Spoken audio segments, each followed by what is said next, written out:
Ready to turn over the microphone to Greg. He has the legislative report to give.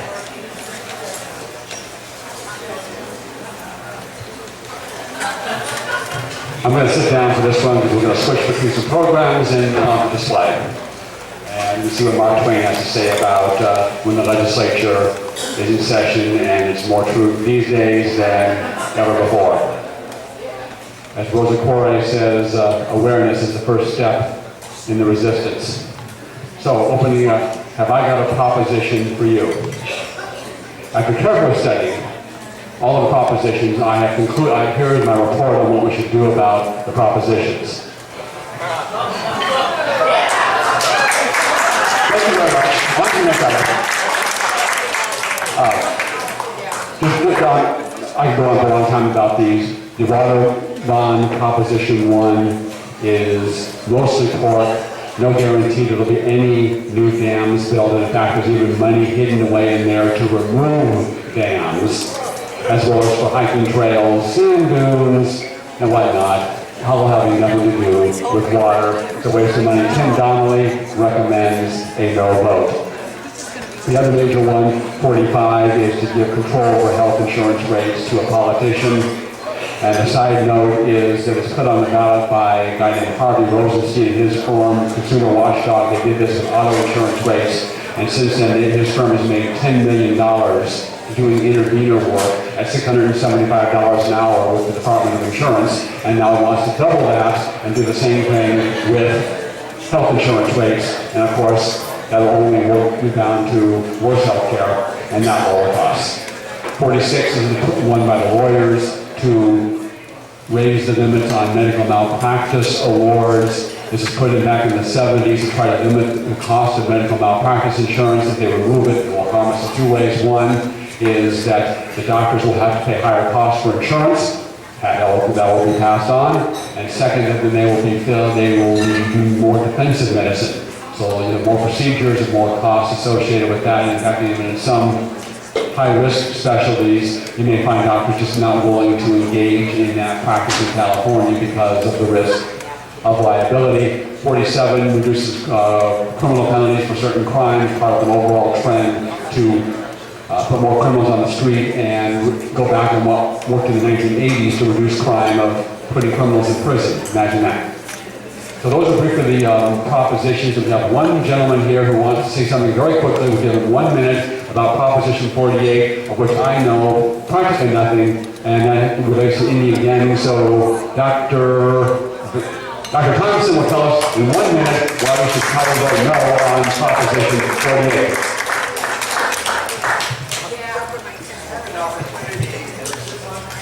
Okay, I had an opportunity to spend a few days up in Central California at a Pontiac convention last weekend. I took my voter book with me because I was interested in what was going on with this weird Proposition 48. This is a thing that Jerry Brown has put together. Some politicians up there want to allow another Indian casino to be built at North Fork.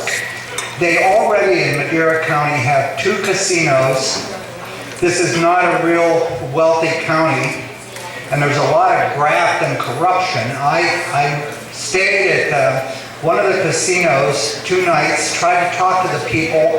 They were told they weren't allowed to talk to strangers about this proposition, but I knew they didn't want it.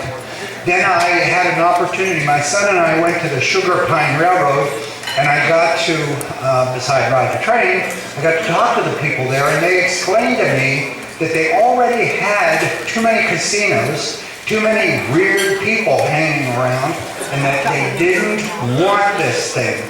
So I said, I'm going back home, and I'm going to try to tell everybody I can. And the reason I wanted to be up here tonight, tell your neighbors. Tell them to vote no on 48. I know that you look at this and you go, what do I care about Northern California? Let's help our brothers and sisters up there. No on 48.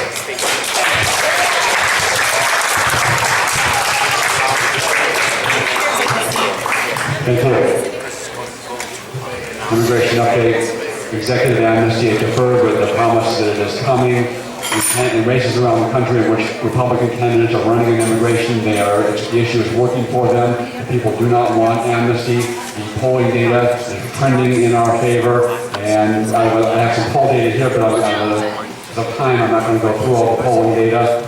Mark Zuckerberg, who formed a pro-amnesty organization, fired the director of his pro-amnesty organization for not achieving the results in large measure, thanks to people like those in this room and the Tea Party movement that have resisted amnesty. Eric Holder resigned. Good riddance. Nancy Suga had a candidate for Tweet of the Year in which he said, "Is there a crime syndicate working for a boss with government experience?" There was a nice summary of the City Council candidate forum from Redlands on our website. I won't take time to go through, other than I think the most interesting note of the night was candidate Jane Dreher, who explained that the crazy train to Redlands is part of a much larger effort and for the government to change our lifestyles. And that's what she thinks is the appropriate role of government, and you can consider that in deciding how to vote. Kudos to Henry Vanderwish, who set up at the very last minute a web page on the Redlands Crazy Train with a link that allows you to just click the link, email window popped up, and press send, and you can put your comment in on the EIR. And I want to thank Henry, who's not with us tonight. He's not doing well, but that was just great work, and we'll be using that technology more often. You must be crazy for guns.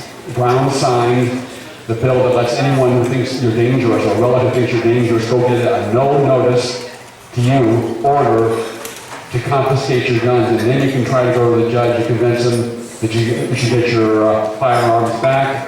You don't have to have done anything, said anything, threatened anything if they think you're dangerous. So the underlying philosophy of the law is you can't be crazy. If you want to own a gun, you can't be crazy, but if you want to own a gun, then you must be crazy.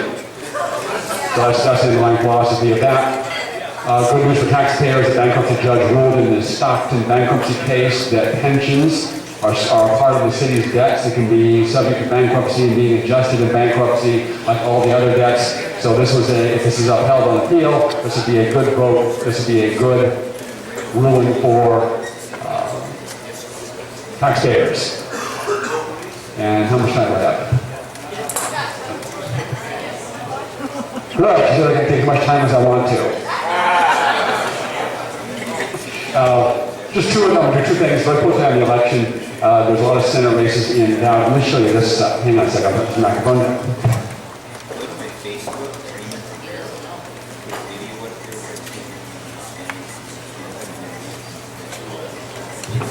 The current guru of political prognostication is a guy named Nate Silver. He's actually a liberal, but he's getting his reputation at the moment for predicting things. He's now up to 58% chance of the Republicans having a majority in the Senate. And if you go to his website, you're going to look for 538 all spelled out. And he goes through all the races. It's interesting that some races like Colorado and Iowa are actually competitive. And Kansas might be a surprise the other way. But you take the time and you go through all of his analysis and where he thinks all the races stand. And the last one is this. Lowe's was sued by the Marin County District Attorney's Office over the labeling of its wood products. It turns out, and you may not know this, especially if you're in the building business, that a 2x4 is not actually a 2x4.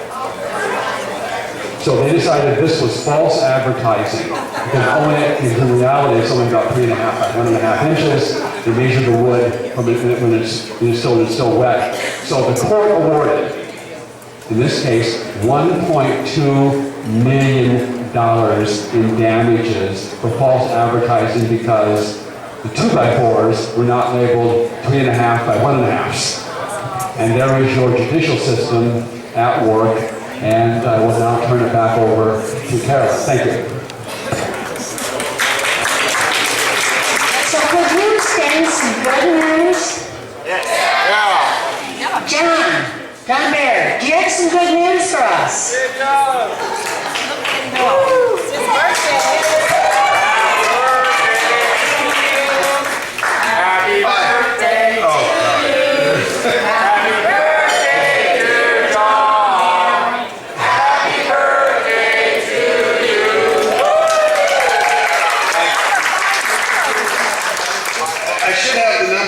you have to, because I turned 50 today, and it would normally be a happy day, except today, I got my AARP card. Those liberal bastards, those sent me it today. They couldn't wait till next week. They had to have it in my hand today. I have been fearing this moment since I turned 40. No, it had to come today. So I got numbers to think about. I've just been thinking about this damn AAP card on my counter when I came home. And I got a fake tea party. But I'll tell you what's cool is my son has the same birthday. He was born on my 40th birthday. So we were born 40 years and 1 hour apart. It is so cool. There is no greater gift from God than having your son born on your birthday. So anyway, on to numbers. I got a few other announcements. First, Unfair the Movie, I've written in our newsletter, which is, by the way, is up to 1,700 subscribers. So sign up down here. I write it. Greg edits it. Please look at it. Unfair the Movie, I had written that on October 14th, there's a one-night showing in 700 theaters across the country. But I think they're not going to show it at the Kerkorian in Redlands. So you'll have to go online and check that. But Unfair the Movie, October 14th, one-night showing, 700 theaters across the country, apparently not in Redlands. Okay. Oh, Unfair the Movie, that's Unfair Unfair Exposing the IRS. Think of it like an American movie from Dinesh D'Souza. It's about how the IRS has been targeting the Tea Party specifically and all those McCarthyite tactics about coming after us. So there's a one-night movie. The trailer is in our newsletter. It is totally awesome if you want to look at it. The trailer, it is so compelling. Another number one to bring up, is number 2. On our voters guide, we have a yes on Prop 2. According to Howard Jarvis, they recommended 2, so we recommended 2. 2 is the rainy day fund, where it forces the legislature to set aside 3 to 10% into a rainy day fund. So every year they can't have their hair on fire when they have a low revenue. It actually forces them to act responsibly. So I know that's a foreign concept in Sacramento. And while I'm talking about the number 2, Shirley Ballou had it exactly right.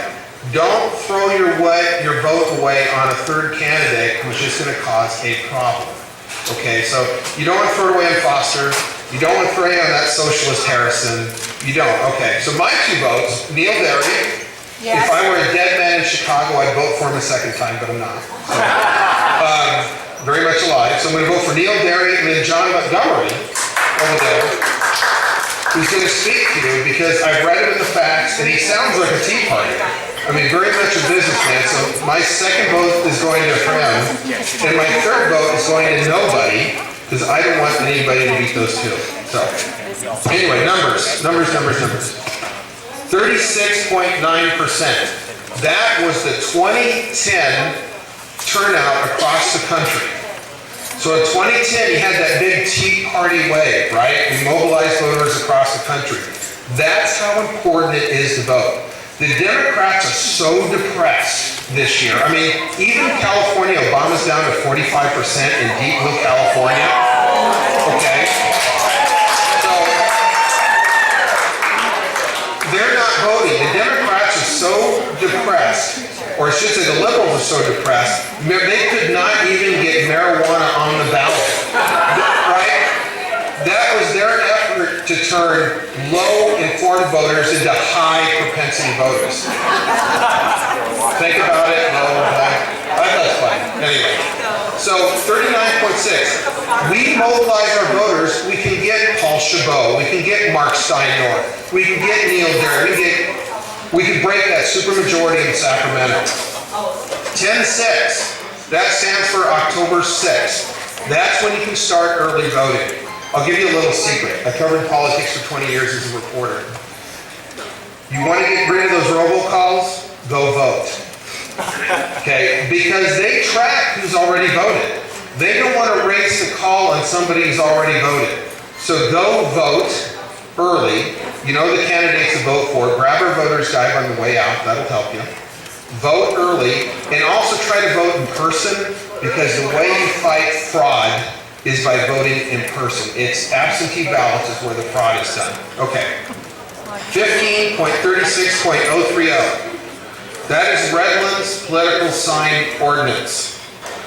You cannot put signs on city property. That includes the fence.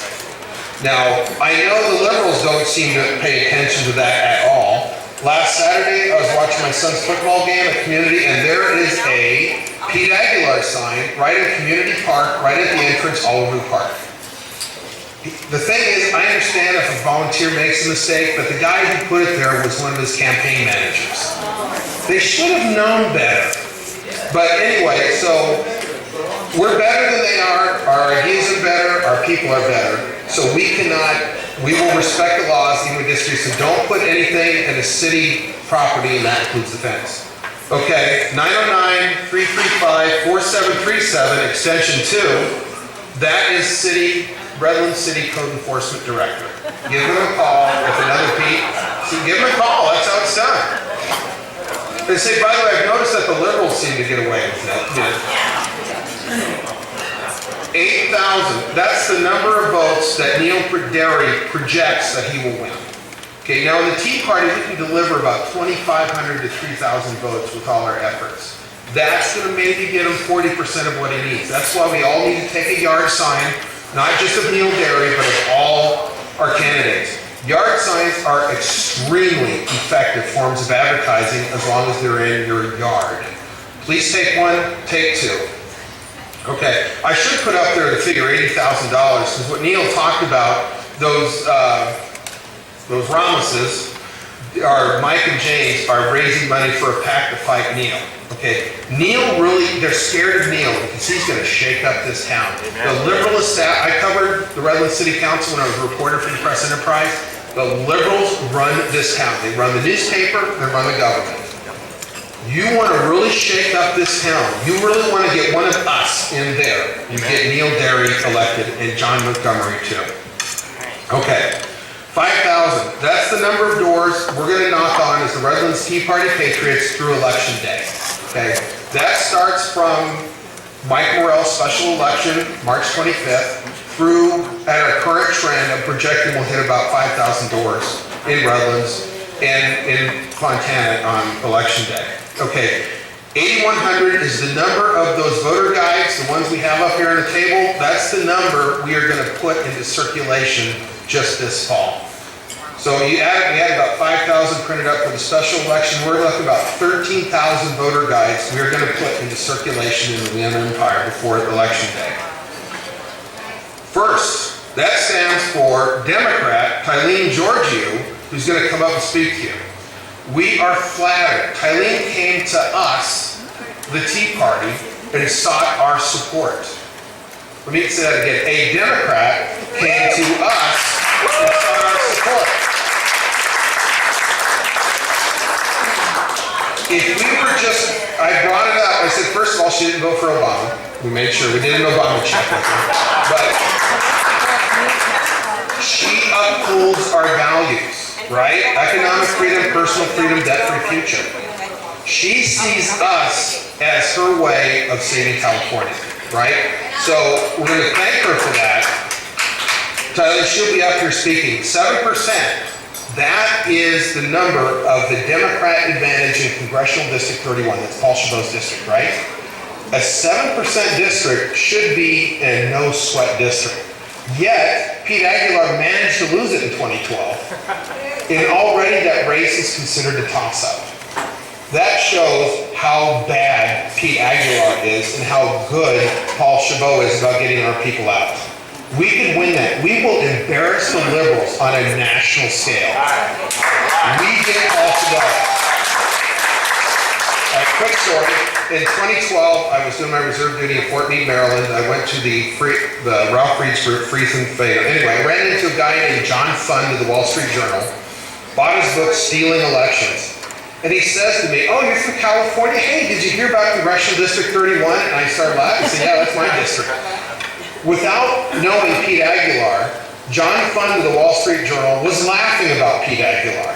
That's how far this stretches out. We can shame them to no end. We get Paul Chabot in there on November 4th. All right.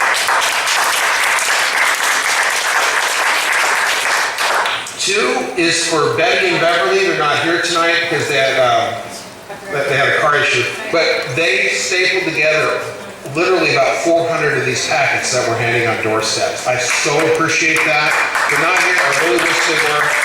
I've been greasing my son $20 to do them, but they stepped up, and it's really impressive. Okay, 2-2. This is for the Board of Supervisors.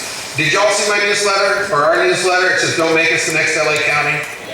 That's why it's so important to get Kurt Hageman elected, right? Because right now, we have 2 union-controlled libs on the Board of Supervisors. We have 2 GOP businessmen on the Board of Supervisors, and Kurt is the tiebreaker. So if you don't want to become LA County, we need to get Kurt Hageman in there as a tiebreaker. Okay, 3 times 10, right? I am not a rich guy. And by the way, hell hath no fury like a liberal wife who finds the checkbook. Let me tell you that. So, here's $10. This equates to 10 hits of the rubber hose for my wife, right? $10 for Tylene Giorgio for Etiwana School Board. Here is $10 for Tressie Capps for Fontana School. Right? And you all know about Tressie's bravery, right? All right, I don't want to steal her thunder, but she's a brave. She deserves more than $10. Originally, I had written $10 for Kurt Hageman for supervisor, but I thought, you know, his race is so important, I'll tear up that and write a $20 check for Kurt Hageman for supervisor.